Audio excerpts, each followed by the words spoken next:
Your YouTube channel medical and nurses सब। आज की क्लास में हम कम्युनिटी हेल्थ नर्सिंग के ऐसे क्वेश्चंस पढ़ने वाले हैं जो आपका एमपी एनएचएम, राजस्थान जीएनएम और एएनएम का सिलेबस कवर करने वाले हैं। एक और बहुत ही अच्छी गुड न्यूज़ कि जिन भी लोगों ने जो ऑफिशियल ऐप है मेडिकल एंड नर्सेस सब की ऐप को अभी तक डाउनलोड करके रखा था, कुछ रीज़न से पिछले 3 या 4 महीने से ऐप स्टॉप हो गई थी, वो दोबारा से स्टार्ट हो गई है। और उस ऐप में आपको इस बार सबसे अच्छी खास चीज़ ये रहने वाली है, जो भी लोग उस ऐप को डाउनलोड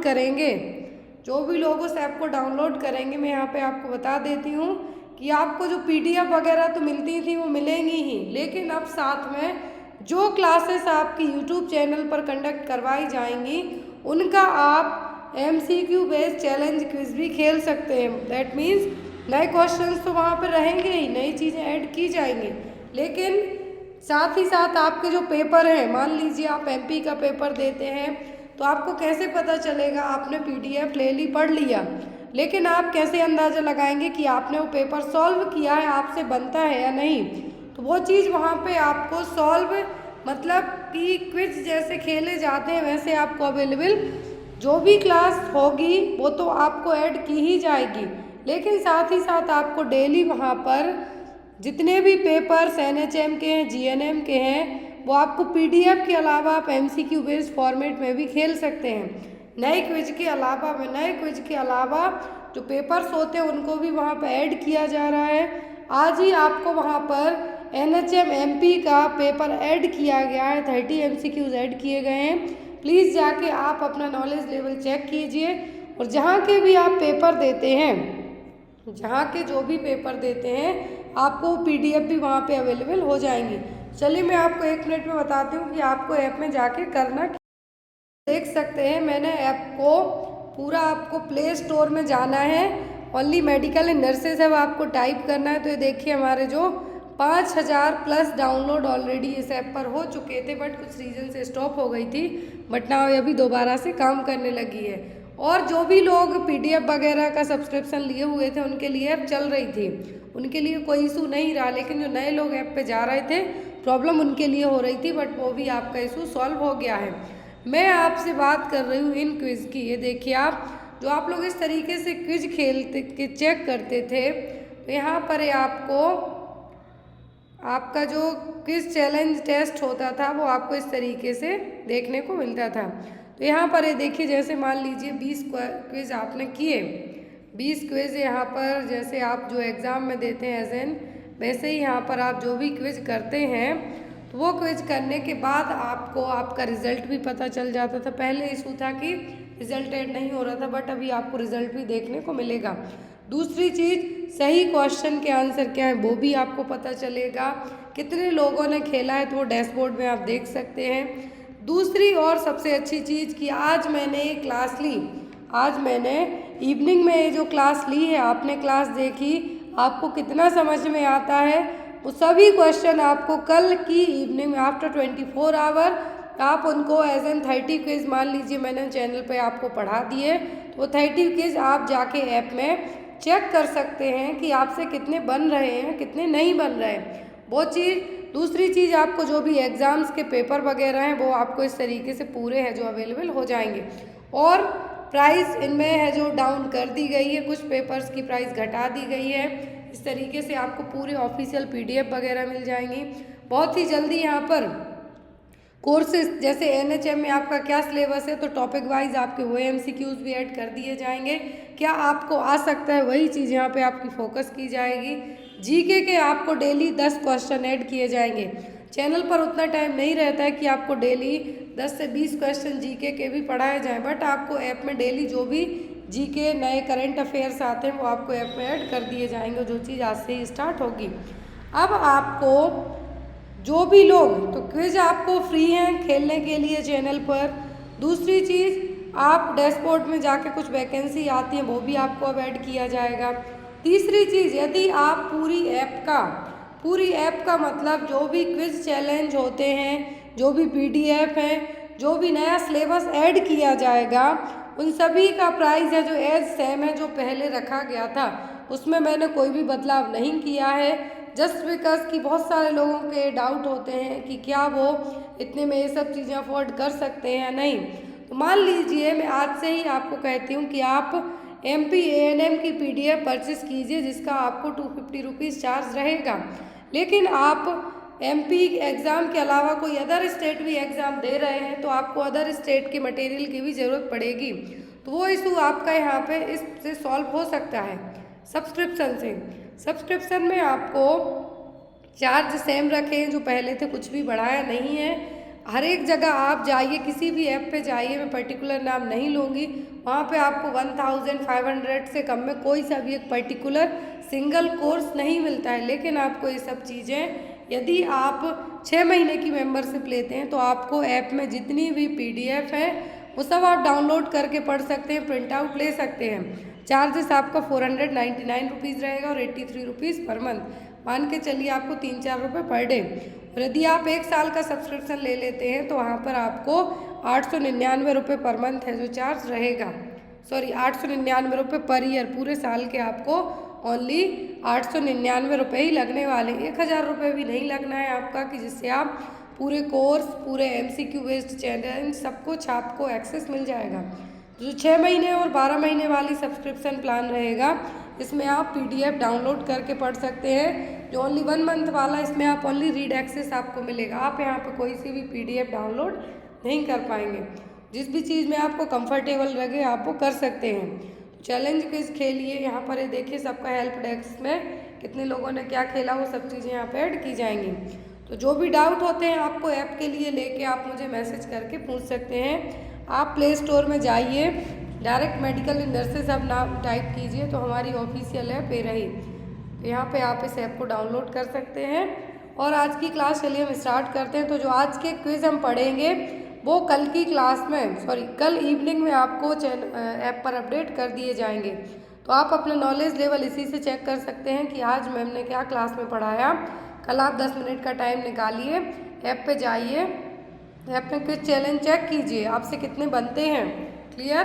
कोई भी डाउट आपको रह जाता है तो आप मुझे बेझिझक होकर मैसेज करके पूछ सकते हैं। और यदि आपको ऐप अच्छी लगे तो आप अपने रिव्यू 5 स्टार 3 स्टार जो भी रेटिंग देना चाहें आप वो दे सकते हैं। चलिए आज की क्लास को फर्स्ट क्वेश्चन है वो ये रहा आपका, health man power indicated by which of the following. तो हेल्थ पावर है, क्या है यहाँ पर, हेल्थ मैन पावर किसकी तरफ इंडिकेट करेगा, डॉक्टर 1 पर 3500 पॉपुलेशन, ANM 1 पर less than 1000 population, lab technician 1 पर 10,000 पॉपुलेशन, या फिर फार्मासिस्ट 1 पर 1 लाख पॉपुलेशन। तो यहाँ पर कौन सा मैन पावर का मतलब है कि जो हॉस्पिटल में स्टाफ है, कितनी जनता पर कितना स्टाफ रहेगा अकॉर्डिंग टू दैट। तो यहाँ पर सही आंसर आपका क्या होगा, कितना मैन पावर होगा कितनी जनता पर। तो यहाँ पर आपका जो आंसर आएगा वो होगा लैब टेक्नीशियन, जो कि 10,000 जनता पर रहेगा। ये देखिए जो नॉर्म सजेस्ट करते हैं आपके हेल्थ मैन पावर को लेके कि कितने लोगों की जो ज़रूरत है वो कितनी रहेगी। तो यहाँ पर ये देखिए आप, तो यहाँ पर जो नॉर्म सजेस्ट किए गए अकॉर्डिंग टू दैट नॉर्म्स, और यहाँ पर जो हेल्थ मैन पावर पूछा है तो क्या है, एक लैब टेक्नीशियन 10,000 पॉपुलेशन के बीच में अपॉइंट किया जाएगा। ऐसे होता है कि जैसे आपकी मान लो नर्सिंग की भर्ती निकली है तो आपको ऐसा नहीं ज़रूरत से ज़्यादा वहाँ पे आपकी पोस्टिंग करवा दी जाए, वो रहता है बेस्ड ऑन जनता, वहाँ पे कितनी जनता है और क्या ज़रूरत है। तो यहाँ पर एक डॉक्टर होता है 1000 जनता के बीच में, कितनी 1000 जनता होता है 1000 पॉपुलेशन के बीच में अपॉइंट किया जाएगा। फिर नर्स, तो एक स्टाफ नर्स की पोस्टिंग होगी 500 पॉपुलेशन के बीच में, कितना 1 पर 500 पॉपुलेशन। आपने कम्युनिटी हेल्थ नर्सिंग का स्टाफ पैटर्न पढ़ा होगा जिसमें सबसे ज़्यादा नर्सेज को अपॉइंट किया जाता है, इसलिए क्योंकि वहाँ की जनता ही कितनी होती है, 1,20,000 तक जनता होती है एक CSC में। वैसे फिर आता है आपके हेल्थ वर्कर, इसमें मेल हो सकते हैं फीमेल हो सकते हैं। 1 पर 50,000 population in plain area and 3,000 population in tribal area और हिली एरिया। तो एक फीमेल हेल्थ वर्कर अपॉइंट और मेल हेल्थ वर्कर अपॉइंट किया जाएगा। फिर आते हैं हेल्थ असिस्टेंट। तो हेल्थ असिस्टेंट जो 10th पास वाले लोग एग्ज़ाम देते हैं यहाँ पर वो हैं जो कि 30,000 पॉपुलेशन प्लेन एरिया में, 20,000 है ट्राइबल हिली एरिया के बीच में। फिर फार्मासिस्ट, तो एक फार्मासिस्ट को 10,000 पॉपुलेशन के बीच में अपॉइंट किया जाता है। लैब टेक्नीशियन, वो भी 10,000 पॉपुलेशन के बीच में रहेगा। आंगनवाड़ी वर्कर 400 से 800 के बीच में, और आशा एक है जो एक आशा 1,000 पॉपुलेशन को कवर करेगी। और जो ट्रेंड दाई होती हैं वो 1 पर ब्लेज। तो यहाँ पर क्या हो गए, नॉर्म्स हो गए जो सजेस्ट करते हैं कि क्या हेल्थ वर्कर, जो हेल्थ मैन पावर और हेल्थ वर्कर हैं, कितनी जनता के बीच में चाहिए। तो यहाँ पर इसी तरीके से तो एक डॉक्टर के बीच में 1,000 जनता के बीच में एटलीस्ट एक डॉक्टर तो होना ही चाहिए। क्लियर है। नेक्स्ट है क्वेश्चन आपका, functions of PHCR, primary health centre के क्या काम हैं। रेफरल सर्विसेज प्रोवाइड कराना, family planning and referral services provide कराना, बेसिक लेबोरेटरी सर्विसेज प्रोवाइड कराना, या फिर ऑल ऑफ दी अबव। तो फंक्शंस ऑफ PHC क्या हैं। PHC के सभी काम हैं, PHC के सभी काम है। देखिए यहाँ पर आप लिस्ट दी हुई है सीधा कि जो अल्माटा डिक्लेरेशन के तहत प्राइमरी हेल्थ सेंटर ओपन किए गए थे, इन प्राइमरी हेल्थ सेंटर में मेडिकल केयर दी जाएगी। MCH केयर मतलब maternal and child health care में फैमिली प्लानिंग सर्विसेज को भी ऐड किया गया था। Safe water supply, basic sanitation दिया कि जो फैसिलिटीज़ हैं वो अवेलेबल कराई जाएंगी। Prevention and control of locally endemic disease, जो लोकल डिसीज़ है, एंडेमिक डिसीज़ है उसी एरिया में फैल रही हैं, उसकी केयर की जाएगी आपकी। वाइटल स्टैटिक्स कलेक्ट किए जाएंगे। एजुकेशन, हेल्थ एजुकेशन प्रोवाइड की जाएगी आपको। जो भी नेशनल हेल्थ प्रोग्राम है जो कि रेलेवेंट है, ज़रूरी है, वो कंडक्ट करवाए जाएंगे।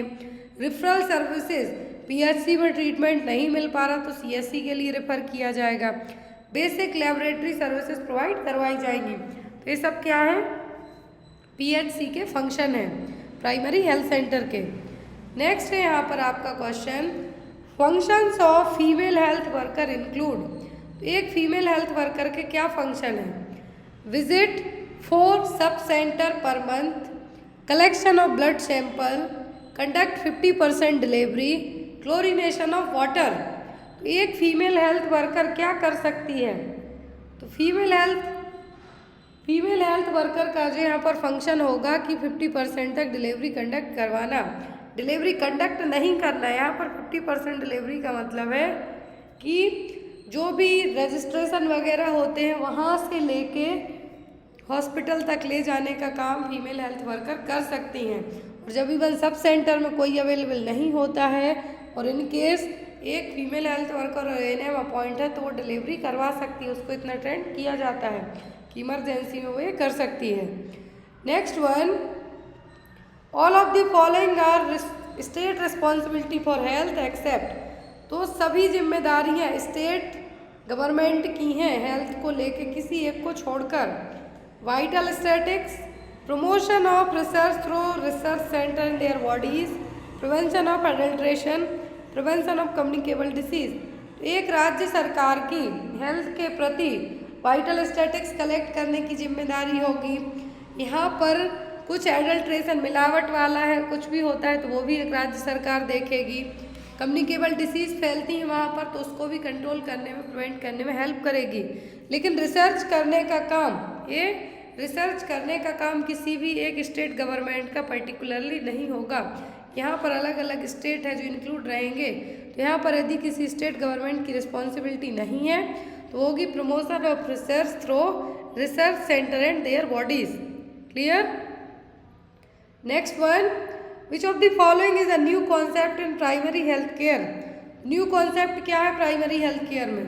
Equitable distribution, community participation, qualitative inquiry, primary health care. तो प्राइमरी हेल्थ केयर के नए कॉन्सेप्ट में क्या है, तो वो है यहाँ पर क्वालिटेटिव इंक्वायरी। क्या है qualitative inquiry. Distribution, participation primary health care पहले से ही था, कॉन्सेप्ट में थे, लेकिन नया क्या है qualitative inquiry. Next one, following is are the job of health worker male. तो हेल्थ वर्कर मेल की क्या क्या जॉब हो सकती हैं। Sputum collection, ORS distribution, dot supervision या फिर all of the above. Male health worker की ये सभी जिम्मेदारी हो सकती हैं। स्पुटम भी कलेक्ट कर सकता है, ORS डिस्ट्रीब्यूट कर सकता है। डॉट्स थेरेपी जो दी जाती है किसी भी पर्सन को तो एक ऑब्जर्वेशन में दी जाती है, वो ऑब्जर्वेशन एक ANM और हेल्थ वर्कर कर सकता है। तो यहाँ पर आंसर होगा आपका all of the above. Next is, तो यहाँ पर नेक्स्ट क्वेश्चन है कि which of the following is not the work of a female multipurpose health worker. तो एक फीमेल ANM का मल्टीपर्पज हेल्थ वर्कर का क्या काम नहीं है? Malaria surveillance, distribution of condom, immunisation F dots activities.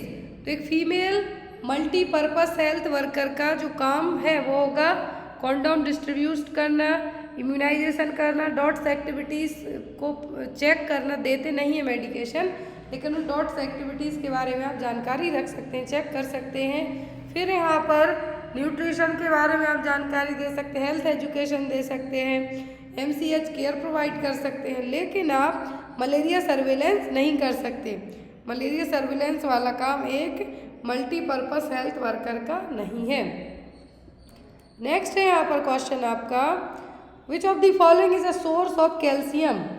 तो कैल्शियम का सबसे अच्छा सोर्स क्या है? ऑरेंज, सार्डिन्स, सनलाइट या फिर मिल्क। तो यहाँ पर सबसे अच्छा सोर्स क्या है किसका? कैल्शियम का। सबसे अच्छा सोर्स है क्या? वो है सार्डिन्स मछली, जो कि सबसे ज़्यादा कैल्शियम इसमें रहेगा। सार्डिन्स इन ऑयल, यदि मछली का जो तेल है सार्डिन्स मछली का 569 mg कैल्शियम रहेगा इसमें, जो कि 1000 mg की जो ज़रूरत होती है अकॉर्डिंग टू दैट। तो यहाँ पर सबसे ज़्यादा सोर्स किस में रहेगा? कैल्शियम का। यदि इस तरीके से ऑप्शन है तो सार्डिन्स में। फिर यहाँ पर मिल्क में तो रहता ही रहता है, मिल्क हो गया आपका, बनाना हो गया, इन सब में रहेगा, लेकिन सबसे ज़्यादा किस में होगा?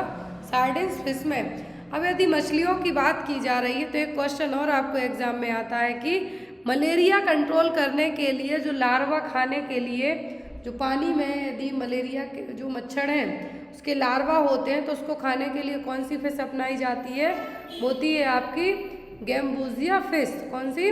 गैम्बूजिया फिश, जिसका उपयोग जनरली मॉस्क्यूटो को कंट्रोल करने के लिए भी किया जाता है। इसके लिए हम मॉस्क्यूटो फिश के नाम से भी जानते हैं, क्योंकि ये मॉस्क्यूटो की लार्वा खा जाती है इसलिए। Next is, a person working as a health educator uses a approach that views health as related to. तो यहाँ पर एक पर्सन है एज अ हेल्थ एजुकेटर के तौर पर काम करता है, तो वो हेल्थ को किस चीज़ से रिलेट करेगा? पैथोलॉजिकल प्रोसेस से, मिनिमाइजिंग कॉम्प्लिकेशन से, हेल्थ स्क्रीनिंग से या फिर बिहेवियरल चेंजेस से। कैसे पता चलेगा आप हेल्दी हैं या नहीं? कोई एज अ हेल्थ एजुकेटर है तो वो आपको कैसे पता करेगा कि आप हेल्दी हैं या नहीं? तो वो पता चलेगा उसको आपके बिहेवियरल से। किससे? बिहेवियर से, कि आप किस तरीके का बिहेवियर करते हैं उससे। यहाँ पर आपका आंसर क्या होगा? Behavioural changes. Next one, with the following is at sub centre level. तो यहाँ पर क्या है जो सब सेंटर लेवल पर रहेगा? मतलब सब सेंटर लेवल का मतलब है कि सब सेंटर इन जगहों पे हो सकता है: जिला परिषद, पंचायत समिति, ग्राम पंचायत या फिर ग्राम सभा। तो सब सेंटर 3 से 5000 जनता के बीच में यदि होते हैं, 3 से 5000 जनता के बीच में एक सब सेंटर होगा। तो अब यहाँ पर सब सेंटर तो ग्राम पंचायत, क्या होगा? Gram panchayat. Next is highest level of integration in health services. तो हाईएस्ट लेवल पर जो हेल्थ सर्विसेज प्रोवाइड कराई जाएंगी वो कहाँ पे होंगी? PHC में, सब सेंटर में, CHC में कि डिस्ट्रिक्ट हॉस्पिटल में। तो सबसे अच्छी टॉप लेवल की जो सर्विसेज प्रोवाइड कराई जाएंगी वो कहाँ पे दी जाएंगी? होंगी डिस्ट्रिक्ट हॉस्पिटल्स में। कहाँ पर? डिस्ट्रिक्ट हॉस्पिटल में। तो यहाँ पर आपका आंसर होगा क्या? District hospital. Next one, PHC under public health care system in India was introduced as a result of recommendation by. तो प्राइमरी हेल्थ सेंटर है जो, क्या है? प्राइमरी हेल्थ सेंटर हैं, जो कि किस कमिटी के द्वारा इंट्रोड्यूस कराए गए थे हेल्थ केयर सिस्टम में? उदलियार, करतार सिंह, प्लानिंग कमीशन या फिर भोर कमेटी, किस कमेटी के थ्रू ये लाए गए थे? तो ये आए थे आपकी भोर कमेटी के द्वारा। किसके द्वारा? भोर कमेटी के द्वारा। Next one, which act prohibit the engagement of children in certain employments and to regulate the condition of work of children in certain other employment? तो कौन सा एक्ट है जो बच्चों को प्रोहिबिट करने का काम करेगा? प्रोहिबिट करने का मतलब है यहाँ पर कि बच्चे इस जगह पे काम नहीं कर सकते हैं, तो वो होगा चाइल्ड लेबर एक्ट। कौन सा? Child labour act. एक होता है पास्को एक्ट जो बच्चों में सेक्सुअल ऑफेंस या फिर सेक्सुअल कंडीशन के लिए लाया गया था, और एक था बच्चे बाल मजदूरी को रोकने के लिए या फिर बच्चों से काम ना करवाने के लिए, 14 साल से कम उम्र के बच्चों में काम ना करवाएं, तो वो था आपका चाइल्ड लेबर एक्ट। कौन सा? चाइल्ड लेबर एक्ट, जो कि 23 दिसंबर 1986 को लाया गया था, 23 दिसंबर 1986। ये क्वेश्चन एग्जाम में आता है, चाइल्ड लेबर एक्ट कब आया था? 1986 में। Next one is, who is the incharge of PHC? तो प्राइमरी हेल्थ सेंटर का इंचार्ज कौन होगा? ऑप्शन में nurse grade first, nurse grade second, medical officer या फिर हेल्थ असिस्टेंट फीमेल। तो PHC का इंचार्ज होता है मेडिकल ऑफिसर। कौन होगा? Medical. Termination of pregnancy before 12 weeks. तो 12 वीक के पहले टर्मिनेशन यदि करवाते हैं, मतलब कि अबॉर्शन करवाते हैं, कौन सी मेथड से प्रेगनेंसी टर्मिनेट हो सकती है? Dilatation and curettage, laminaria tent, suction evacuation या फिर प्रोस्टाग्लैंडिन। तो यदि प्रेगनेंसी 12 वीक से कम की है तो अबॉर्ट करना उतना जो एज़ कम्पेयर टू 15 और 20 वीक्स के ठीक रहेगा। जो बेस्ट मेथड होगी वो मेडिकल मैनेजमेंट में प्रोस्टाग्लैंडिन क्या रहेगा? बेस्ट रहेगा और सेफ रहेगी 12 वीक से कम की प्रेगनेंसी है। तो इंडिया में अभी रिसेंट में सुप्रीम कोर्ट ने एक नया नियम लाया है, उसके बारे में भी मैं आपको बताऊंगी। जो नेक्स्ट क्लास होगी उसमें आपको पूरा डिटेल में बताऊंगी कि MTP एक्ट में अभी तक 20 वीक की प्रेगनेंसी रखी गई थी अवॉइड करने के लिए, टर्मिनेट के लिए। फिर अमेंडमेंट एक्ट आया तो उसमें कुछ डॉक्टर्स की परमिशन से आप क्या कर सकते हैं? अबॉर्शन करवा सकते हैं यदि बेबी को कोई दिक्कत है तो। फिर अभी थर्ड टाइम जो सुप्रीम कोर्ट ने एक अनाउंसमेंट की है कि इवन 24 वीक की प्रेगनेंसी यदि जो प्रेग्नेंट वुमेन है अनमैरिड है तो 24 वीक की प्रेगनेंसी में डॉक्टर की परमिशन से अबॉर्शन करवा सकती है। नेक्स्ट है यहाँ पर the outer most membrane of placenta. तो प्लेसेंटा की 2 मेम्ब्रेन होती है कोरियन, दूसरी होती है एमनियन। तो यहाँ पर प्लेसेंटा की आउटर मोस्ट मेम्ब्रेन कौन सी है? तो वो है क्या? कोरियन। क्या होगी? कोरियन। इनर मोस्ट पूछे तो एमनियन, आउटर मोस्ट पूछे तो chorion. Next one is which drug is advise to be given after pentavalent vaccination. तो बच्चों में जब 6, 10 एंड 14 वीक्स में जो पेंटावेलेंट वैक्सीन लगता है, कब? 6, 10 एंड 14 वीक्स में जो पेंटावेलेंट वैक्सीन लगता है तो उसमें फीवर आने के चांसेस ज़्यादा होते हैं। तो कौन सी मेडिकेशन दे सकते हैं? कैल्शियम सिरप, पैरासीटामोल, आयरन या फिर डाइजेपाम। पेंटावेलेंट वैक्सीन के बाद बच्चों को जो फीवर आता है उसके लिए हम कौन सी मेडिसिन दे सकते हैं? पैरासीटामोल। एवरी 6 आवर में एटलीस्ट 24 आवर तक आपको बच्चे को देखना है, इससे ज़्यादा कभी भी फीवर नहीं रहता है। तो हर 6 घंटे में आप SOS यदि ज़रूरत हो तो पिला सकते हैं। Next one is the changes that occurs during the second trimester in the foetus are all of the following except. तो सेकेंड ट्राइमेस्टर में कब? After the 12 week of pregnancy के बाद, मतलब कि सेकेंड ट्राइमेस्टर में फीटस के सभी चेंजेस देखने को मिलेंगे किसी एक को छोड़कर। Foetal heart sound can be heard with the stethoscope. तो बिल्कुल पॉसिबल है सेकेंड ट्राइमेस्टर में। स्केलेटल इज कैल्सीफाइड, तो ये भी सही है। Eyes remain closed and body growth accelerates, तो ये भी सही है। लास्ट आता है लाइटनिंग। लाइटनिंग देखने को मिलेगी आपको आफ्टर 36 वीक की प्रेगनेंसी के बाद। इसको वेलकम साइन ऑफ प्रेगनेंसी भी कहा जाता है। लाइटनिंग कब देखने को मिलती है? 3rd ट्राइमेस्टर में, ना कि 2nd में। Next one is A woman's serum and urine will test positive for SCG in all of the following condition except। तो यहाँ पर SCG टेस्ट है जो यूरिन और सीरम यदि आपने करवाया है तो SCG सभी में आएगा, पॉजिटिव होगा किसी एक को छोड़कर। प्रेगनेंसी में, एक्टोपिक प्रेगनेंसी में, वेसिकुलर मोल में या फिर पोस्ट हिस्टेरेक्टोमी में। तो आपको यहाँ पर जो SCG हार्मोन है ये जनरली प्रेगनेंसी में ही देखने को मिलेगा, लेकिन कुछ रेयर केस में जैसे कि वेसिकुलर मोल हो गया, हाइडेटिफॉर्म मोल हो गया, तो इसमें भी SCG हार्मोन का लेवल ज़्यादा रिलीज करता है। तो यहाँ पर भी एक्टोपिक प्रेगनेंसी में भी और नॉर्मल प्रेगनेंसी में तो देखने को मिलेगा ही। तो यहाँ पर आपका आंसर क्या होगा? Post hysterectomy. हिस्टेरेक्टोमी का मतलब है removal of uterus. Uterus remove करने के बाद SCG हार्मोन देखने को नहीं मिलेगा। Next one is transmission of maternal antibodies to the unborn child through the placenta is an example of.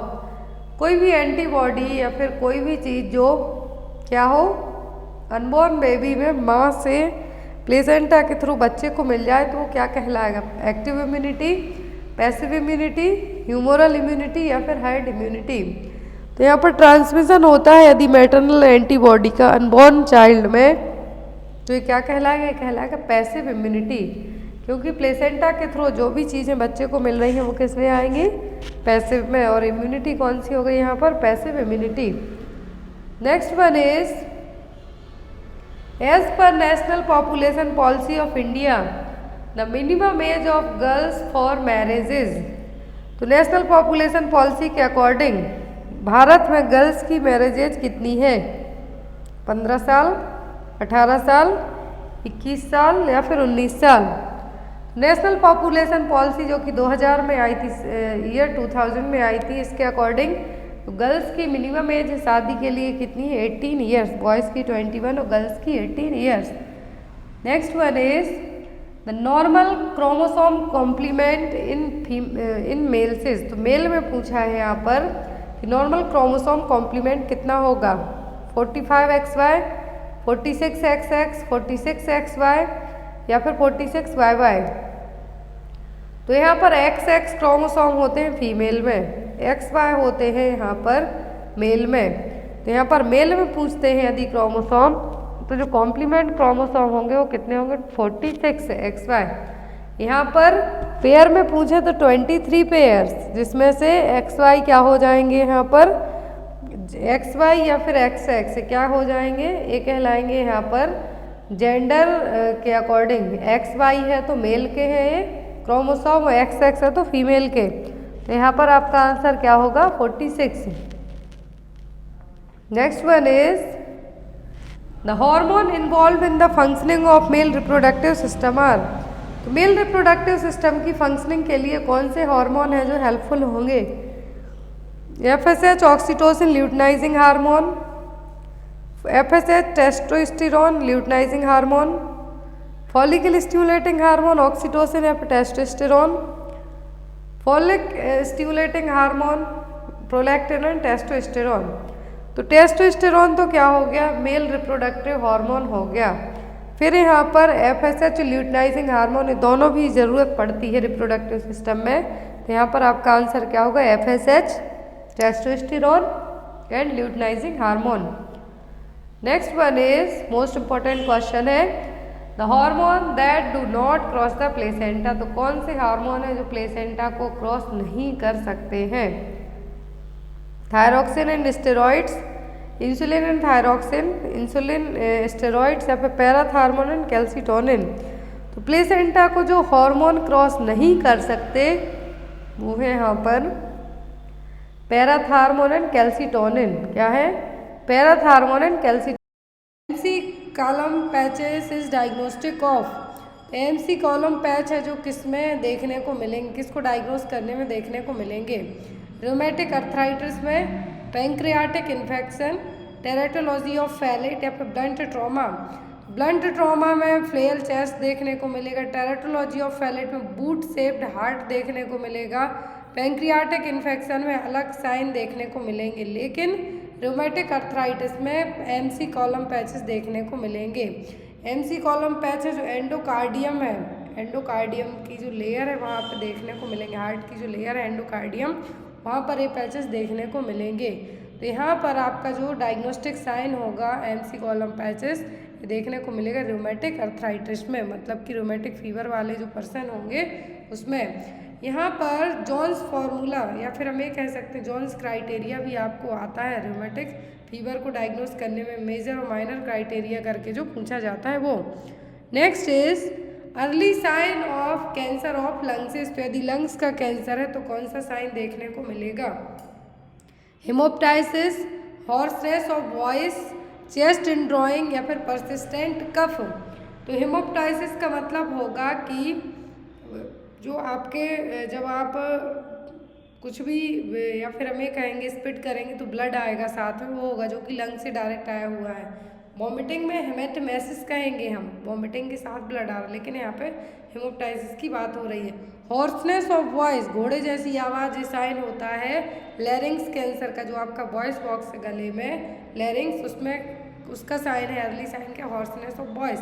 फिर आता है यहाँ पर परसिस्टेंट कफ। परसिस्टेंट कफ का मतलब है कि जब आपकी खांसी 2-3 वीक तक कंटिन्यूस चलती जा रही है और इसका कोई अलग से ऐसा रीज़न भी नहीं है कि खांसी के साथ कुछ और हो रहा है, तो अर्ली साइन में क्या कैंसर का अर्ली साइन है तो कंसीडर किया जाएगा एज क्वेश्चन के। ऐसा नहीं कि आपको खांसी चल रही मतलब आपको कैंसर हो गया, ऐसा बिल्कुल भी नहीं है। नाउअडेज अभी जो सर्दी जुकाम हुआ है जिसको भी यदि हम बात करें, डॉक्टर कंसीडर कर रहे हैं सीजनल फ्लू है, बट ये जो कोल्ड कफ और फीवर हुआ है अभी जिसको लास्ट 2-3 मंथ में, उनकी सर्दी खांसी 1-1 महीने तक नहीं ठीक हो रही है। तो यहाँ पर ऐसा नहीं कि आपको लंग्स कैंसर हो गया है, कैंसर का साइन हो गया।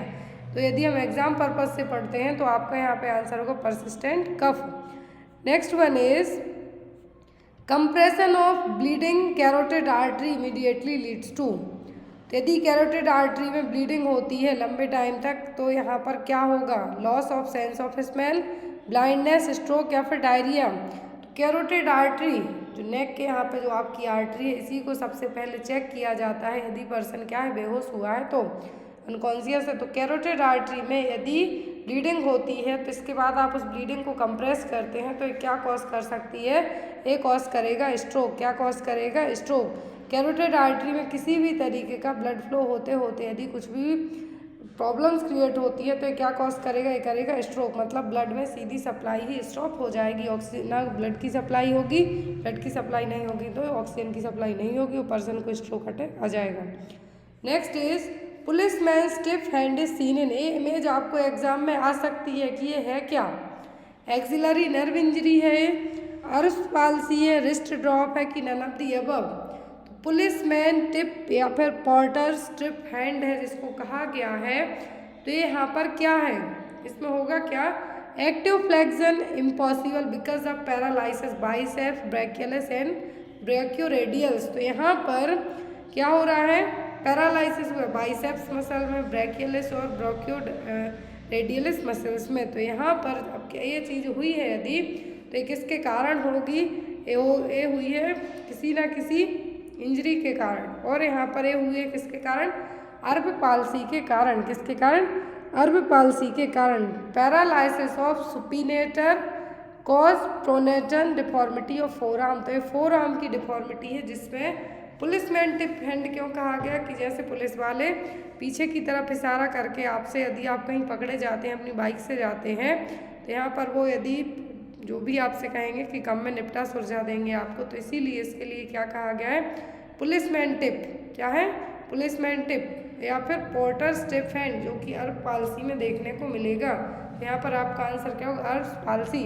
अब आपको एग्जाम में या तो इमेज दी जा सकती है कि ये है क्या, तो ये पुलिसमैन टिप हैंड, या फिर पूछा जा सकता है कि ये किस में देखने को मिलेगा, तो ये देखने को मिलेगा अर्ब पाल्सी में। और इसमें क्या होगा? एक्टिव फ्लेक्शन इम्पॉसिबल रहेगा। क्यों? क्योंकि बाइसेप्स ब्रैकियलिस और ब्रैकियोरेडियलिस मसल्स के कारण। Next and most important question, in Weber test and Rinne test cranial nerve examined as. Weber test और रिने टेस्ट सबसे पहले ये पता होना चाहिए क्यों किया जाता है, तभी आप आंसर दे पाएंगे कि कौन सी क्रेनियल नर्व को चेक करने के लिए टेस्ट किया जा रहा है। तो ऑप्शन में cranial nerve first, cranial nerve second, cranial nerve 8 या फिर क्रेनियल नर्व 7। तो जो बेबर टेस्ट है क्या है, बेबर टेस्ट है एंड रिने टेस्ट है। क्या है, बेबर टेस्ट और रिने टेस्ट है। दोनों टेस्ट किए जाते हैं किसके लिए, ये दोनों टेस्ट किए जाते हैं हियरिंग के लिए। किसके लिए, हियरिंग के लिए। तो यहाँ पर रिने टेस्ट से डिटेक्ट किया जाएगा कि आपको हियरिंग लॉस या फिर, और जो बेबर टेस्ट है इससे पता किया जाएगा कि आपको हियरिंग लॉस की प्रॉब्लम कहाँ पर है। और जो आपका हियरिंग वाला काम कौन सी क्रेनियल नर्व करती है, 8वें नंबर की क्रेनियल नर्व करेगी, वेस्टिबुलोकोक्लियर नर्व करेगी। तो यहाँ पर 8वें नंबर की क्रेनियल नर्व को चेक किया जा रहा है रिने टेस्ट और बेबर टेस्ट से। तो यहाँ पर पर्सन के लिए जो बेबर टेस्ट और रिने टेस्ट है, जब बेबर टेस्ट किया जाएगा वाइब्रेशन होगा। आपको यहाँ पर एक इंस्ट्रूमेंट लिए रहते हैं, तो क्या होगा, vibrated on the forehead, no lateralization, मतलब कुछ भी फील नहीं होगा। रिने टेस्ट में आपको कान के यहाँ पर बोन कंडक्शन टेस्ट हम जिसको कहेंगे, बोन कंडक्शन टेस्ट भी हम इसको कह सकते हैं, जो कि सेंसरी न्यूरो हियरिंग लॉस के लिए नहीं किया जाएगा। लेकिन जो सेंसरी न्यूरल हियरिंग लॉस के लिए किया जाता है वो होता है Weber test. Rinne test bone conduction test के लिए किया जाएगा। तो यहाँ पर आपको दोनों टेस्ट एग्जाम में आ सकते हैं, रिने टेस्ट और बेबर टेस्ट, ये चेक किया जा रहा है इससे 8वें नंबर की क्रेनियल नर्व को। Next one is a dynamic and purposeful relationship between two people who approach some mutually defined problems with mutual consideration of each other, it is called as dynamic and purposeful relationship है दो लोगों के बीच में, जो कि mutually कुछ problems को solve करने के लिए किया गया है। तो ये क्या है, सुपरविजन है, काउंसलिंग है, विजिटिंग है, कि ऑल ऑफ दी अबव है। क्या यहाँ पे किया जा रहा है कि क्या, काउंसलिंग, जिसमें आप किसी डायनामिक और पर्पसफुल तरीके से कुछ चीज़ को सुलझाने की कोशिश करते हैं, तो क्या कहलाएगा काउंसलिंग। अब यहाँ पर जो काउंसलिंग दे रहा है वो कहलाएगा आपका काउंसलर, जो ले रहा है वो कहलाएगा काउंसलिंग। एग्जाम में आता है, जो काउंसलिंग दे रहा है वो है काउंसलर, जो ले रहा है वो कौन है, counselling. Next and most important question exam में आपको कई बार आता है, तो वो है आपका theory of cognitive development was proposed by.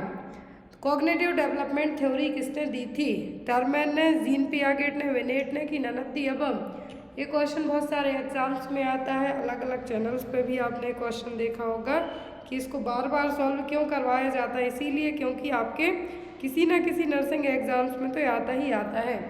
ज़रूरी नहीं कि नॉर्सेट में आपको यदि 200 क्वेश्चन आते हैं तो आपको पूरे क्वेश्चन आपके या जो फंडामेंटल या फिर MSN या फिर गायनिक से रख दिए जाते हैं। आपको साइकोलॉजी सेक्शन से भी क्वेश्चन आते हैं, साइकेट्रिक से भी आते हैं, थ्योरीज तो मेनली आपको आती हैं एग्जाम में। तो यहाँ पर कॉग्निटिव डेवलपमेंट थ्योरी दी थी जीन पियागेट ने। किसने, जीन पियागेट ने, जिसके अकॉर्डिंग जो सेंसरी मोटर स्टेज है वो होती है बर्थ से 2 साल तक की एज की, इसको इन्फेंसी पीरियड हम कहेंगे। Pre operational stage, concrete operational stage और फॉर्मल ऑपरेशनल स्टेज। तो यहाँ पर जीन पियागेट की जो थ्योरी है आपको एग्जाम में आती है, और ये दी थी किसने, cognitive development theory Jean Piaget ने। Next one is after the birth the normal unit the ductus arteriosus become. तो जन्म के बाद है जो डक्टस आर्टरियोसिस किस पार्ट में कन्वर्ट होगी, लिगामेंटम आर्टरियोसम में, लिगामेंटम वीनोसम में, लिगामेंटम अम्ब्लाइकल, की नन ऑफ द अबव। एक क्वेश्चन एग्जाम में आपको आता ही आता है, या तो डक्टस आर्टरियोसिस का कन्वर्ट पूछेंगे, डक्टस वीनोसिस का पूछ सकते हैं, या फिर आपको कोई सा भी एक कन्वर्जन तो पूछ ही सकते हैं कि जो यूट्राइन लाइफ में फीटल का जो डेवलपमेंट रहा है फीटल सर्कुलेशन का, वो आफ्टर दैट किसमें कन्वर्ट होगा। डक्टस आर्टरियोसिस किसमें कन्वर्ट होता है लिगामेंटम आर्टरियोसम में। किसमें, लिगामेंटम आर्टरियोसम में। देखिए यहाँ पर डक्टस आर्टरियोसिस पूछा तो लिगामेंटम आर्टरियोसिस में फोरामेन ओवल क्लोज होके क्या बन जाएगा बाद में, फोसा ओवेलिस। फोरामेन ओवल है जो क्लोजेस एट द बर्थ, लेकिन ये बाद में क्या कहलाएगा fossa ovalis. Ductus venosus convert होगा लिगामेंटम वीनोसम में। Within a week of birth units umbilical vein is completely obliterated and replaced by fibrous cord called the round ligament of the liver, जिसको हम लिगामेंटम टेरेस हेपेटिस कहते हैं। जो umbilical cord होती है उसमें 3 वेसल्स होती हैं, 2 आर्टरी 1 वेन। अब यहाँ पर जो आर्टरी तो किस में कन्वर्ट होगी, लिगामेंटम आर्टरी हो सब में, लेकिन जो वेन होती है वो बाद में किस में कन्वर्ट होगी, जो अम्बिलिकल वेन है ये क्या कहलाएगी, ये कहलाती है बाद में ligamentum teres hepatis. Next one is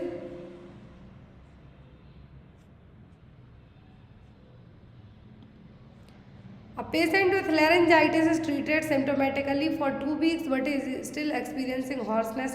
Persistent hoarseness may be associated with। तो यदि किसी पर्सन को लैरिंजाइटिस जो लैरिंग्स का इन्फेक्शन है उसको as a symptomatic 2 week treat कर दिया, लेकिन आफ्टर द ट्रीटमेंट के बाद उसको फिर से उसकी आवाज़ में चेंजेस देखने को मिल रहे हैं, तो ये क्या है, ब्रोंकाइटिस के साइन है, अस्थमा के हैं, लैरिंजियल कैंसर के हैं कि नन ऑफ द अबव।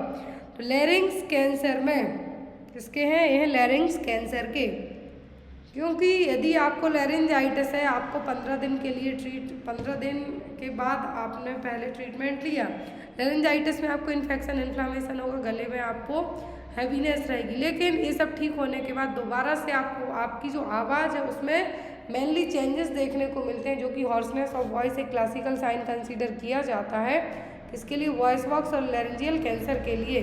यदि वो फिर से देखने को मिलता है तो वो क्या कहलाएगा, वो कहलाएगा लैरिंजियल कैंसर के लिए, और डॉक्टर आपको लैरिंग्स कैंसर को डायग्नोस या फिर टेस्टिंग करवाने के लिए कहेंगे।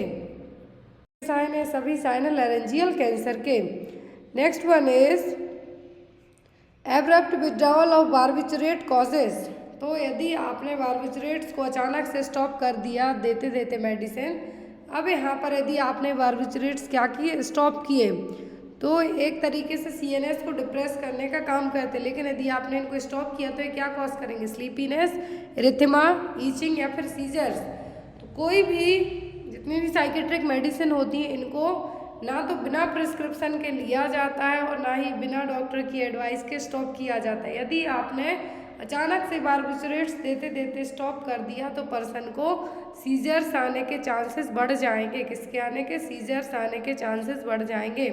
विड्रॉवल सिम्टम्स में सीजर्स होगा जो कि सबसे ज़्यादा डेंजरस होगा, रेस्टलेसनेस होगी, नींद नहीं आएगी, वीकनेस होगी, डिजीनेस होगा, स्वेटिंग होगी, एंजाइटी होगी। बारबिचरेट्स एक्चुअल में है क्या, सीएनएस डिप्रेसेंट हैं, लेकिन यदि जो इफेक्टिव होते हैं एंजाइटी के लिए यूज़ किए जाते हैं, हिप्नोटाइजेशन के लिए यूज़ किए जाते हैं, एंटी कन्वल्जन्स के लिए भी यूज़ किए जाते हैं, लेकिन यदि इनका ओवरडोज हो जाए तब भी दिक्कत होगी, या फिर इनको हम ये कह सकते हैं कि यदि इनको हमने अचानक से स्टॉप किया तब भी प्रॉब्लम होगी। तो ना तो बिना डॉक्टर की प्रिस्क्रिप्शन के दिए जाते हैं और ना ही बिना बताए को स्टॉप किया जाता है। तो यहाँ पर बारबिचरेट्स को कुछ केस में यदि यूज़ किया जाता है, यदि इन केस बारबिचरेट्स ओवरडोज हो जाता है तो यहाँ पर भी बारबिचरेट्स ओवरडोज होगा क्यों, यदि आपने पर्सन को लंबे टाइम तक दे रहे हैं आप बारबिचरेट्स, इन केस डोज ज़्यादा हो जाता है या फिर आपकी बॉडी उस डोज को बाहर नहीं निकाल पाई, दूसरा डोज दे दिया, तब ये ज़्यादा ओवरडोज होगा तो इसको भी ट्रीट किया जाएगा। तो यहाँ पर बारबिचरेट्स के लिए पहले इसको, बारबिचरेट्स का एक्चुअल में क्या है कि जो साइड इफ़ेक्ट है वो बहुत ज़्यादा है, तो इसको रिप्लेस किया गया बेंजोडाइज़ेपाम और नॉन बेंजोडाइज़ेपाम मेडिसिन के साथ में, लेकिन पहले बहुत ज़्यादा यूज़ होती थी, बट नाउअडेज बारबिचरेट्स की जगह बेंजोडाइज़ेपाम और नॉन बेंजोडाइज़ेपाम जो जेड कैटेगरी ड्रग है इनको यूज़ किया जाता है। नेक्स्ट वन है यहाँ पे क्वेश्चन आपका,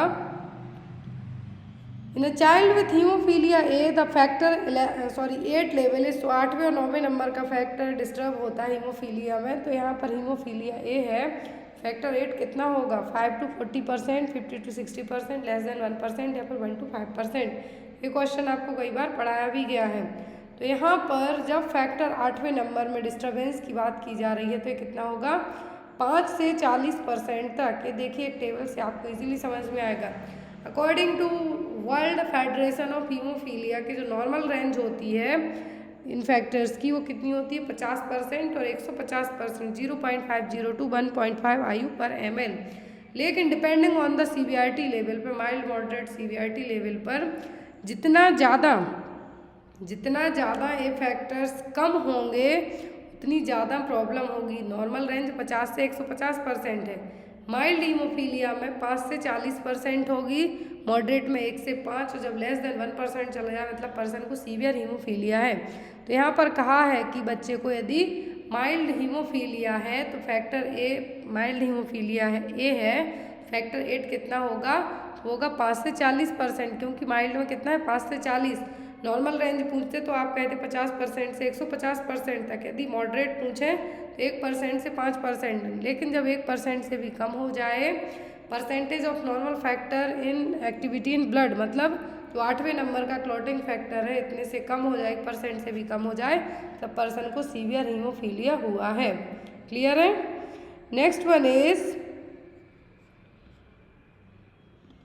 विच ड्रग में कॉज ग्रे बेबी सिंड्रोम, तो कौन सी मेडिसिन लेने के कारण बच्चे का कलर ग्रे कलर का हो जाएगा, पेनिसिलिन के कारण, जेंटामाइसिन के कारण, टेट्रासाइक्लिन के कारण कि क्लोरामफेनिकोल के कारण।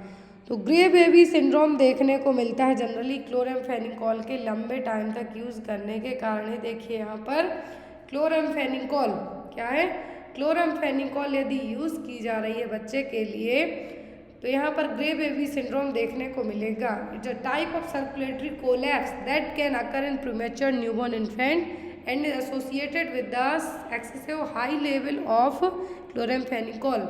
इस मेडिसिन में बच्चे का कलर क्लोरामफेनिकोल यदि मेडिसिन बच्चे को दी जा रही है तो इसका जो एक सबसे डेंजरस साइड इफेक्ट होगा सर्कुलेटरी कोलैप्स। तो इस सर्कुलेटरी कोलैप्स के कारण बच्चे का कलर ग्रे कलर का हो जाएगा। बच्चा कैसा देखा, ग्रे टाइप का देखने को मिलेगा और कुछ केस में इवन डेथ भी हो जाती है बच्चे की। तो यहाँ पर क्लोरामफेनिकोल का जो मेन एक क्लासिकल साइड इफेक्ट हम बात करते हैं तो वो होगा grey baby syndrome. Red baby syndrome की बात करें हम तो वो देखने को मिलता है वैंकोमाइसिन के कारण। किसके कारण, वैंकोमाइसिन के कारण। लेकिन ग्रे बेबी सिंड्रोम की जब हम बात कर रहे हैं तो ये देखने को मिलेगा क्लोरामफेनिकोल के कारण। नेक्स्ट है यहाँ पर इमेज बेस्ड क्वेश्चन जो आपको नॉर्सेट एग्जाम में आता है। Which kind of image is seen, तो यहाँ पर एक क्या दिख रहा है, इस इमेज में आप क्या देख रहे हैं। ये कई बार एग्जाम में आई हुई है इमेज आपको, या तो इसका प्रोसीजर डायरेक्ट वीडियो फॉर्मेट में आपको दिखाया जाएगा या फिर ऐसे इमेज रहेगी। क्या है, डीबीटी पंप है, कार्डियक मॉनिटर है, सीपैप मास्क है कि नन ऑफ द अबव। अब तो क्या चीज़ देखने को मिल रही है, ये कहलाएगा आपका डीबीटी पंप। क्या है, DBT pump. DBT pump use किया जाता है डीप वेन थ्रोम्बोसिस के पेशेंट को, जो यहाँ पर जो भी थ्रोम्बोसिस हो रहा है उसको प्रिवेंट करने के लिए, जो कि लाइफ थ्रेटनिंग कंडीशन होगी। तो यहाँ पे आपको इमेज में लास्ट टाइम 2020, 21, 22 3 बार नॉर्सेट का पेपर हुआ है और तीनों बार डीबीटी पंप एग्जाम में आ तो इस तरीके से प्रोसीजर करते हुए पूछा गया है आपको, या फिर आपको इस तरीके से पूछा गया है। तो क्या है, डीबीटी पंप। होमन साइन देखने को मिलता है किसमें, डीप वेन थ्रोम्बोसिस के पेशेंट में। एक और नेक्स्ट इमेज बेस्ड क्वेश्चन है, what is the name of this equipment which is seen in the image. तो यहाँ पर एक इक्विपमेंट दिख रहा है, तो ये क्या है, ईसीजी है, ईसीटी है, ईईजी है कि नन ऑफ द अबव। तो ईसीजी इलेक्ट्रोकार्डियोग्राम, तो ये यूज़ किया जाता है कार्डियक मॉनिटरिंग के लिए, हार्ट के लिए। ईसीटी इलेक्ट्रोकन्वल्सिव थेरेपी है, यूज़ की जाती है जब पर्सन में एंटीसाइकोटिक्स ड्रग्स से पर्सन ठीक ना हो, तब उसको जो ईसीटी जो करंट दिए जाते हैं उसको वही कहेंगे ईसीटी दी जाएगी। जब कौन सी मेडिसिन काम ना करें, पर्सन पे मैनिया का मरीज हो गया, सीजोफेनिया का हो गया, इनमें यदि मेडिसिन से ठीक नहीं होता तब ईसीटी दी जाएगी। इलेक्ट्रोएन्सेफेलोग्राम में जो ब्रेन की टेस्टिंग के लिए यूज़ किया जाएगा। तो यहाँ पर जो मशीन दिख रही है ये क्या है, ये है ईसीटी इलेक्ट्रोकन्वल्सिव थेरेपी, जो कि जनरल एनेस्थीसिया देने के बाद इसको किया जाता है। और जिस पर्सन में यदि आईसीपी बढ़ा हुआ हो उसमें ईसीटी नहीं की जाती, एब्सोल्यूट कॉन्ट्राइंडिकेशन कंसीडर किया जाता है। ये रही ईईजी इलेक्ट्रोएन्सेफेलोग्राम और ये रही यहाँ पर ECG. Next is butterfly rashes is seen in, तो बटरफ्लाई रेसेस किस में देखने को मिलेंगे, syphilis, systemic lupus erythematosus, TB या फिर मीजल्स में। बटरफ्लाई रेसेस का मतलब है दोनों चीक्स के, आँखों के नीचे, नोज पर, चिन पर, फोरहेड पर कुछ रेसेस देखने को मिलेंगे जिनको कहा जाता है बटरफ्लाई रेसेस। वे देखने को मिलते हैं एसएलई में, जो कि कनेक्टिव टिश्यू की डिसीज़ है। एग्जाम में आता है सिस्टमैटिक लूपर एरिथ्रोमेटस, जो कि कनेक्टिव टिश्यू की डिसीज़, ऑटो इम्यून डिसीज़ है, जिसमें आपकी खुद की एंटीबॉडीज़ आपके खुद के टिश्यू हैं जो अपने टिश्यूज़ पर अटैक करेंगे। और रेसेस जो दिखाई दे रहे हैं कहलाते हैं butterfly rashes. Next one is the colour used for tagging a dead body. तो डेड बॉडी के लिए कौन सा कलर यूज़ किया जाएगा, पिंक, येलो, ब्लैक या फिर वाइट। ये जो हॉस्पिटल में कलर कोड अपनाए जाते हैं, यदि पर्सन की डेथ हो गई तो टैग लगाया जाता है, तो कौन से कलर का टैग लगाएंगे आप? पिंक, येलो, ब्लैक या फिर वाइट? जो कलर यूज़ किया जाएगा हॉस्पिटल में डेड बॉडी को टैग करने के लिए वो होता है ब्लैक कलर का टैग। कौन सा? ब्लैक कलर का tag. Next one is which of the following is the element of difference between community and society? Community और सोसाइटी के बीच का एक डिफरेंस क्या है? Definitive locality, sentiment of awareness, a group of person, likeliness of interest. Community और society के बीच का एक जो बेसिक डिफरेंस है वो कौन सा? वो डेफिनेटिव लोकेलिटी। क्या है?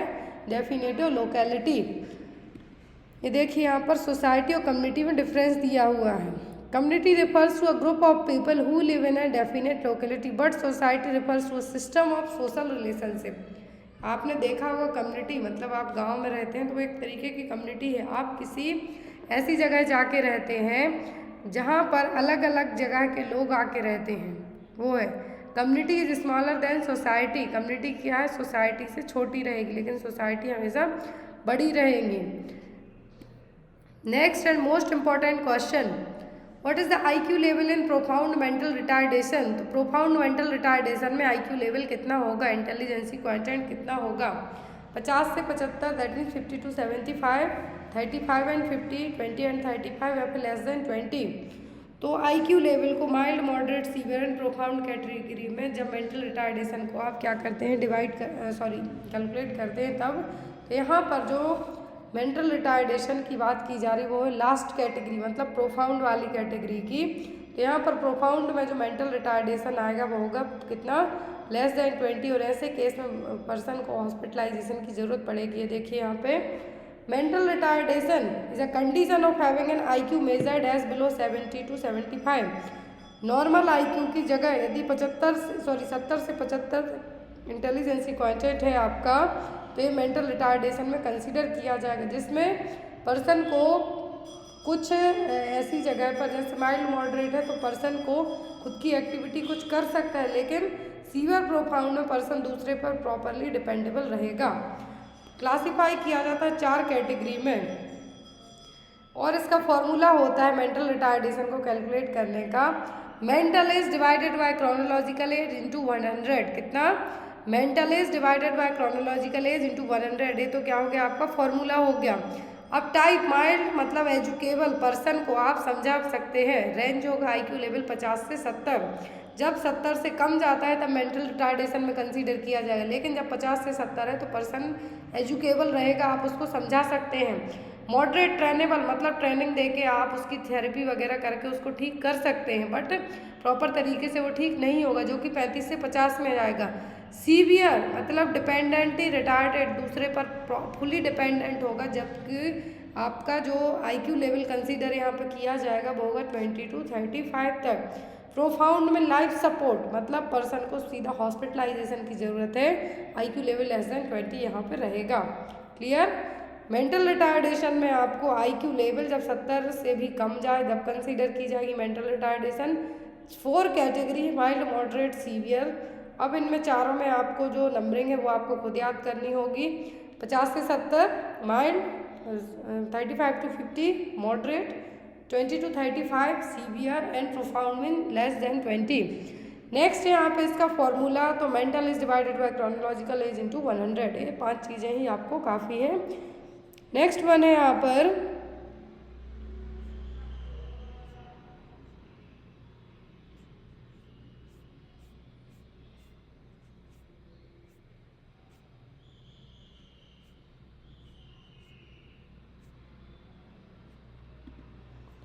Preservation used for storing blood for transfusion is. तो यदि ब्लड को आपने लंबे टाइम तक स्टोर किया हुआ है तो कौन सा प्रिजर्वेटिव यूज़ किया जाएगा? EDTA, heparin plus dextrose, CDP या फिर नन ऑफ द अबव। तो जिन्होंने अभी जो ब्लड की ट्यूब है, ब्लड को कलेक्ट करने वाली ट्यूब है, medical and nurses of shorts channel उस पर अपडेट किया गया था, वहाँ जाके एक बार देख लेना पूरी ट्यूब टाइप ऑफ फ्लूइड। जो आप यदि नॉर्सेट का पेपर दे रहे हैं तो वो लोग जाके ज़रूर देखना एक बार वो क्लास। तो यहाँ पर जो प्रिजर्वेटिव यूज़ किया जाएगा ब्लड ट्रांसफ्यूज़ करना है, तो यदि आपने ब्लड ट्रांसफ्यूज़ करने के लिए ब्लड कलेक्ट किया यदि उस ब्लड में कोई भी एंटीकोगुलेंट नहीं डाला तो क्या हो जाएगा, पूरा ब्लड जम जाएगा। तो यहाँ पर जो स्टोरिंग ब्लड के लिए, जो प्रिजर्वेशन के लिए यूज़ किया जाएगा वो होगा EDTA, ethylene diamine tetra acetic acid. Next is Hay's test is the test for, तो हेयर टेस्ट का यूज़ किसके लिए किया जाता है, एल्ब्यूमिन के लिए, एसीटोन के लिए, वाइल सॉल्ट के लिए कि वाइल पिगमेंट्स के लिए। हेयर टेस्ट किया जाता है वाइल सॉल्ट को डायग्नोसिस करने के लिए, चेक करने के लिए। Hay test is also known as Hay sulphur flower test, chemical test है जो कि यूरिन में वाइल सॉल्ट प्रेजेंट है या नहीं उसको असेस करने के लिए किया जाएगा। इसके लिए वाइल सॉल्ट असेस करने के लिए कि यूरिन में वाइल सॉल्ट है या नहीं। Next one is A 56-year-old male came with complaint of bleeding per rectum, diagnosed to be carcinoma colon, underwent right hemicolectomy, identify the instrument। यहाँ पर एक पर्सन आया, ब्लीडिंग हो रही रेक्टम से, कार्सिनोमा कोलन डायग्नोस किया गया, सर्जरी की गई, राइट हेमिकोलेक्टोमी। अब यहाँ पर इंस्ट्रूमेंट बताइए कि है क्या, monopolar cautery, high fracture, harmonic scalpel, LigaSure, vessel ligature. ये क्वेश्चन एग्जाम्स में आए थे लास्ट टाइम। तो यहाँ पर एक क्या है, ये मोनोपोलर कॉटरी, क्योंकि यहाँ पर कॉटरी है जो सिंगल दी हुई है, बाई डबल होती तो बाई पोलर आप कह सकते हैं, लेकिन यहाँ पर एक क्या है, मोनोपोलर कॉटरी। फिर यहाँ पर हाई फ्रैक्टर कहा गया है, तो ये लो पावर्ड मेडिकल ऑपरेटस है जो कि इलेक्ट्रो सर्जरी और कॉन्शियस पेशेंट में यदि इलेक्ट्रो सर्जरी की जानी हो तब इसको यूज़ किया जाएगा। यदि किसी टिश्यू को डायरेक्टली आपको डिस्ट्रॉय करना है, कुछ माइनर सर्जरी में कुछ ब्लीडिंग को स्टॉप करना है, तब इसको यूज़ किया जाएगा। फिर यहाँ पर है हार्मोनिक स्कैल्पल, तो वो इस तरीके से रहेगा। लिगेसर वी या फिर वैलीलैब लिगेसर का है, बाईपोलर इलेक्ट्रोसर्जिकल डिवाइस का है। तो यहाँ पर हाई करंट जो कि लो वोल्टेज का हाई करंट भेजेगी टिश्यूज़ को, ताकि डायरेक्ट उस टिश्यू को आप क्या कर सकें, बाहर निकाल सकें और ब्लीडिंग को स्टॉप कर सकें। Next and most important question, image based question ये भी है। A patient is entered in casualty after a road traffic accident, shows bruising behind a mastoid, what is the sign? Road traffic accident के बाद एक मरीज hospital में आया हुआ है, कान के पीछे उसको एक क्या साइन दिख रहे हैं, ब्रशिंग हुई है, तो क्या बैटल साइन है, कैटल साइन है, प्रहेंस साइन है कि डाइटल साइन है। तो यहाँ पर जो साइन बताया जा रहा है ये कहलाता है बैटल साइन। कौन सा साइन है, ये Battle sign, bluish pinkish type से दिखाई दे रहा है जो कान के पीछे, ये क्या है, ये Battle sign. Battle sign generally तब होगा जब बॉटम ऑफ द स्कल में फ्रैक्चर होगा, और ये फर्स्ट साइन होगा, टिपिकल साइन होगा, जो कि कभी कभी अपने आप से भी ठीक हो जाता है, कुछ केस में क्या होगा, कुछ सीरियस कॉम्प्लिकेशन भी कॉज कर सकता है। तो कौन सा साइन है, Battle sign. Next best disinfectant for endoscope, तो एंडोस्कोप को डिसइंफेक्ट करने के लिए बेस्ट डिसइंफेक्शन क्या होगा, हाइपोक्लोराइड, ग्लूटाल्डिहाइड, फॉर्मल्डिहाइड या फिर नन ऑफ द अबव। तो हाइपोक्लोराइड जो कोविड वाले पेशेंट के लिनन वगैरह हो गए या फिर HIV वाले के हो गए, उसमें यूज़ किया जाता है। ग्लूटाल्डिहाइड यूज़ किया जितने भी एंडोस्कोपिक रहेंगी उनके लिए। फॉर्मल्डिहाइड ओटी को फ्यूमिगेट करने के लिए कि गैस है जो कि यूज़ की जाएगी। नेक्स्ट है यहाँ पर आपका क्वेश्चन,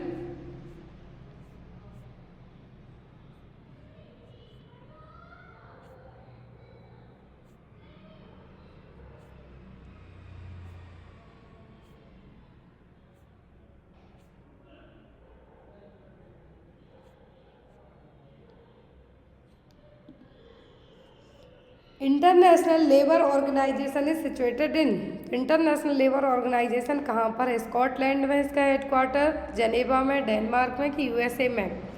तो इंटरनेशनल लेबर ऑर्गेनाइजेशन का हेडक्वार्टर है जेनेवा में। कहाँ पे, जेनेवा में, जिसकी स्थापना हुई थी 1919 को।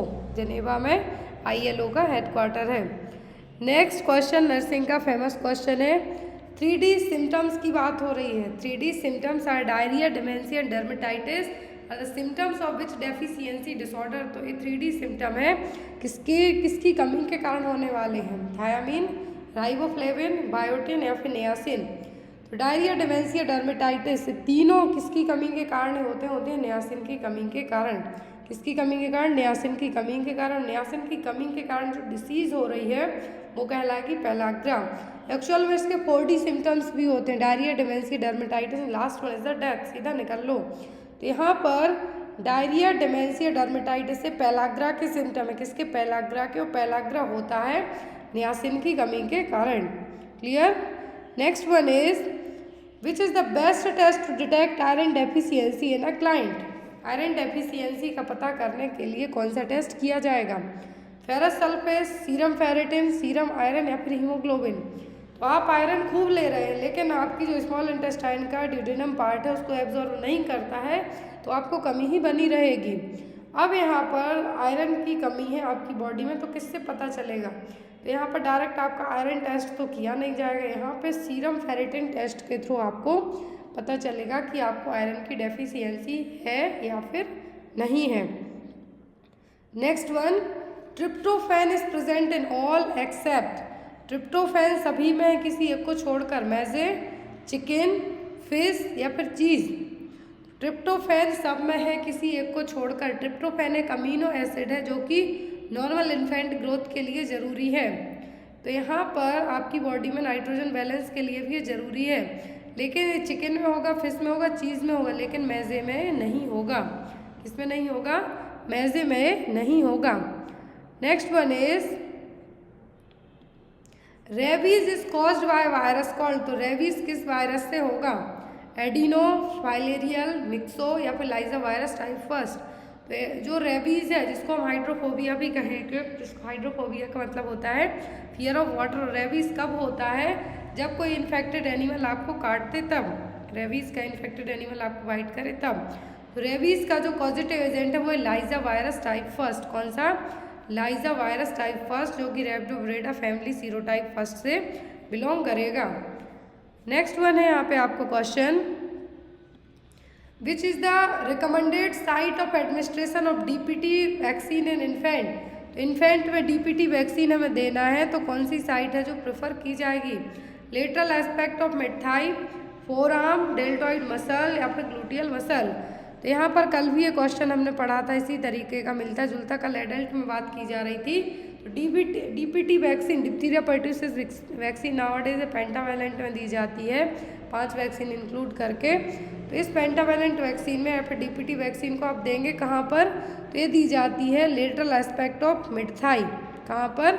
Lateral aspect of mid thigh, जो कि एरिया सेफ है बच्चे को, वैक्सीन एब्जॉर्प्शन को प्रमोट करेगा और नर्व इंजरी से भी क्या करेगा? मिनिमाइज करने के चांस करेगा। तो यहाँ पर lateral aspect of mid thigh. Next one is when world wide heart day is celebrated? तो हम पूरे विश्व में हार्ट डे कब मनाते हैं? 29 सितंबर, 29 दिसंबर, 28 सितंबर या फिर 28 सेलिब्रेट कब किया जाता है? तो ये हम हर साल सेलिब्रेट करते हैं 29 सितंबर को। कब? 29 सितंबर को। वर्ल्ड विश्व का पहला हार्ट ट्रांसप्लांट यदि आपसे पूछा जाता है, एग्जाम में आ सकता है आपको, तो पूरे विश्व का पहला हार्ट ट्रांसप्लांटेशन हुआ था केप टाउन में। कहाँ पे? केप टाउन में, जो कि ग्रूट सर हॉस्पिटल में 3 दिसंबर 1967 को किया गया था। डॉक्टर क्रिस बार्नार्ड ने ट्रांसप्लांटेशन किया था। कहाँ पे? केप टाउन में। इंडिया में जो पहला ट्रांसप्लांटेशन हुआ था डॉक्टर पीके सेन 1968 में king Edward memorial hospital Mumbai में किया था। एग्जाम में ये चीज़ें आपको आ सकती हैं कि इंडिया में पहला हार्ट ट्रांसप्लांट कहाँ पे किया गया था? मुंबई में। किसने किया था? डॉक्टर पीके सेन ने 1968 में। हर साल 29 सितंबर को हम विश्व हृदय दिवस के तौर पे सेलिब्रेट करते हैं। Next is increased depth of breathing with normal respiratory rate. तो डेप्थ ऑफ ब्रीदिंग मतलब आपकी जो डेप्थ ऑफ ब्रीदिंग है क्या है? बढ़ी हुई है, लेकिन रेस्पिरेटरी रेट आप चेक करते हैं तो नॉर्मल आती है। तो ये क्या है? हाइपर एपनिया, ब्रेडिपनिया, ऑर्थोपनिया, फिर कुस्माल ब्रीदिंग। तो ये सभी आपको एग्जाम में आई हुई चीज़ें और आती भी हैं। तो यहाँ पर डेप्थ ऑफ ब्रीदिंग बढ़ा हुआ है, लेकिन जब आप रेस्पिरेटरी चेक करते हैं तो नॉर्मल आती है, कहलाएगा आपका क्या? कहलाएगा हाइपर एपनिया। क्या है? Hyper apnoea. एपनिया का तो मतलब होगा सेसेशन ऑफ ब्रीदिंग। क्या होगा? Cessation of breathing. लेकिन यहाँ पर नॉर्मल रेस्पिरेटरी रेट है, लेकिन ब्रीदिंग की जो डेप्थ है वो क्या है? बढ़ी हुई है, तो वह हाइपर एपनिया। ब्रेडिपनिया मतलब स्लो ब्रीदिंग, क्या normally slow breathing. Orthopnoea discomfort in breathing while lying down और फ्लैट, सीधे लेटते हैं जब आपको सांस लेने में दिक्कत होती है, वो ऑर्थोपनिया। स्मॉल ब्रीदिंग देखने को मिलेगी मेटाबॉलिक एसिडोसिस में, जिसको हम डीप और लेबर्ड ब्रीदिंग के नाम से भी जान सकते हैं। डीप और लेबर्ड ब्रीदिंग मतलब small breathing generally metabolic acidosis के केस में देखने को मिलेगी। नेक्स्ट इज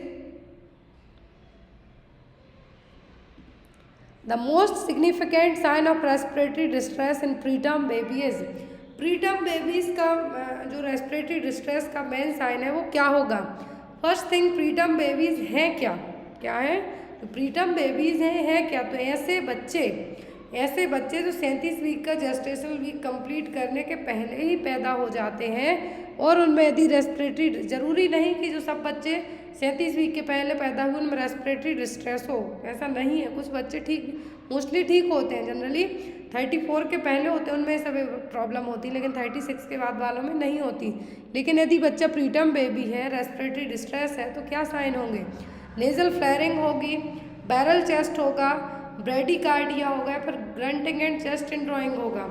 तो यहाँ पर बच्चे को प्रीटर्म बेबी की बात करते हैं रेस्पिरेटरी डिस्ट्रेस के लिए, आरडीएस के लिए, तो वो होगा यहाँ पर नेजल फ्लेयरिंग। क्या होगा? नेजल फ्लेयरिंग, जो कि आरडीएस क्या होगा? न्यूबॉर्न में होगा, इमेच्योर लंग्स के कारण होता है। किसके कारण? इमेच्योर लंग्स के कारण होगा ये आरडीएस।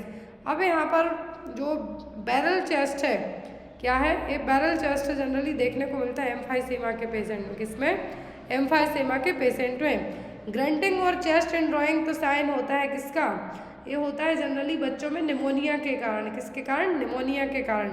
नेजल फ्लेयरिंग मतलब बच्चे को सांस लेने में बहुत दिक्कत हो रही है और होगा आरडीएस के कारण। नेक्स्ट वन इज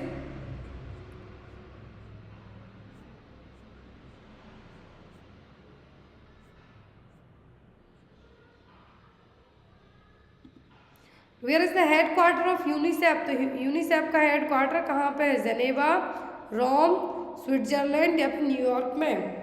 तो यूनिसेफ का जो हेड क्वार्टर है, United Nation International Children's Emergency Fund, UNICEF का जो हेड क्वार्टर है कहाँ पर है? ये है न्यूयॉर्क में। जेनेवा में कहाँ का? जेनेवा में है ILO का, WHO का। रोम में किसका है? जो food and agriculture organisation FAO का। तो यहाँ पर यूनिसेफ का हेड क्वार्टर कहाँ पर है? न्यूयॉर्क में। ये रहा यूनिसेफ का लोगो। स्थापना हुई थी 11 दिसंबर 1946 को। कब? 11 दिसंबर 1946 को। WHO की स्थापना पूछे तो 7 अप्रैल 1948 में। यूनिसेफ का पूछे तो 11 दिसंबर 1946 में। एक क्वेश्चन आपके लिए, इसका आंसर आप लोग कमेंट बॉक्स में देना। मोस्टली बहुत सारे लोग हैं जो आंसर सही देंगे, बट आप यदि आंसर सही नहीं भी दे पाते बट फिर भी आप कोशिश जरूर करना। क्वेश्चन है यहाँ पे, in mission Indradhanush all vaccine are covered except. Mission Indradhanush में सभी वैक्सीन कवर की जाएंगी किसी एक को छोड़कर। डिप्थीरिया, वुफिंग कफ, ट्यूबरक्लोसिस या फिर PCV न्यूमोकोकल वैक्सीन। कौन सी वैक्सीन है जो मिशन इंद्रधनुष में कवर नहीं की जाएगी? आई होप आपको जो नॉर्सेट फर्स्ट क्लास है अच्छी लगी हो, और कोशिश करूंगी कि जब तक आपका नॉर्सेट एग्जाम है या फिर आपके अदर नर्सिंग एग्जाम है आपको एक से एक अच्छा कंटेंट प्रोवाइड करवाया जाए। Thank you for watching us. Bye bye, take care.